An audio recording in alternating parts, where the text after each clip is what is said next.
If you crochet or knit a lot, you end up with many tiny balls of yarn, like some of mine here, and then you need to decide what you are going to use them for, because most people who crochet and knit don't want to throw yarn away.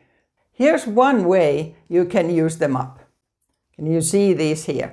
So what you do, you crochet chain, and when one ball of yarn ends, you take the next one and the next one and the next one. And then you use this yarn that you have made like any chunky yarn, so you can make whatever you like. What I'm planning to do with these is a cushion cover. I'm moving house soon, so I want something new for my new home. And another thing that I would love to make with this is a headband for the winter. This is actually very relaxing to make. First you just chain and chain, and that takes no concentration, and also quite a small child can do it. And after you have joined them, then you just have one yarn, so it's again relaxing because you never join yarns anymore at that stage.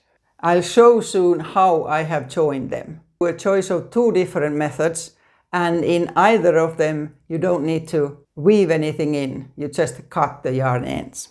You can of course make anything that you would otherwise make using chunky yarn with this kind of chain yarn, so that the yarn would sort of show better. I wouldn't do anything complicated. So whether it would be crochet or knitting, I would stick to just basic stitches. You of course need large hooks. There's some of my collection of bigger hooks. I would say from size 7 millimeters upwards, depending of course on how thick the yarns are that you are chaining. For this, you could have different lengths of how much you want to have the same color, both depending on what you like and on what size your leftover yarn balls are. I like variation, so I have tried to alternate shorter and longer bits here. And also, what I have mainly done is use tiny balls like that there at one go, and then a little bit bigger ones, maybe a 2 or 3 stretches out of it. And I must say that I wanted some extra colors here that I didn't have in my stash of mini balls. So I was taking some colors from, full balls of yarn. Let's look now at how I have joined these.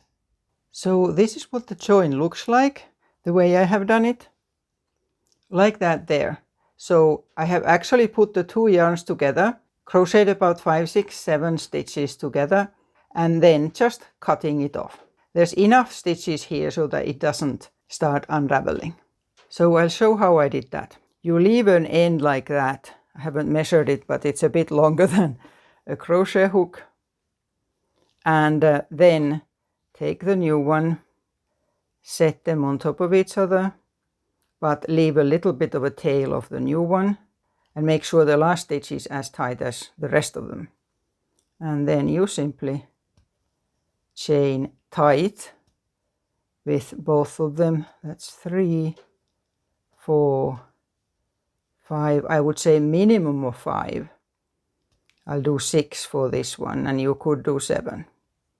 And then you drop the other one and continue chaining with the new yarn. Like that. And cut close, but not right into it. So leave about 1 millimeter. Just a tiny, tiny bit. Like that. So this is how I have done all of this. But there's another way that is very much the same, but it avoids having 2 yarns showing at the same time. And that's a twisting method. The most watched videos on this channel are about that. So let's join the next one like that. But for that you need a little bit longer stretch of yarn. I'm undoing that. This is now about 15 centimeters, 6 inches or so double. And then I'll put the hook back, and I'm going to join this here yarn and find the same amount from that and then twist them in the middle. Like that there. And now crochet with the first color using both strands. Mine was a little bit maybe too long now. And when you get to, I'll shorten that a bit. And when you get to the join, you just crochet across it and it changes the color tidily. This is what I use for a lot of projects, but for this I preferred the other method. Both of these ways of course mean that the join is slightly thicker than the rest of your chain. For what I'm going to do, that is not a problem, but if you prefer not to have that, then you would need to weave in the yarn ends. If you know me, I never use knots of any kind in yarn. One of the stitches that I find goes really well with this is the extended single crochet.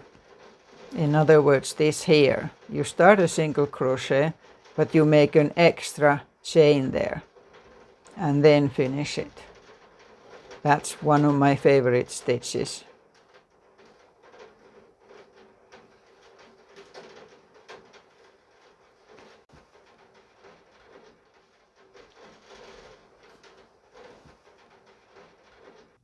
For knitting, the garter stitch works really well, so just knitting back and forth.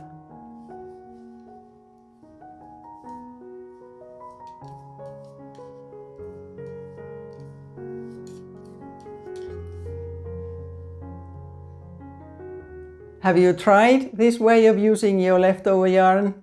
And what ideas do you have what you would use this for especially?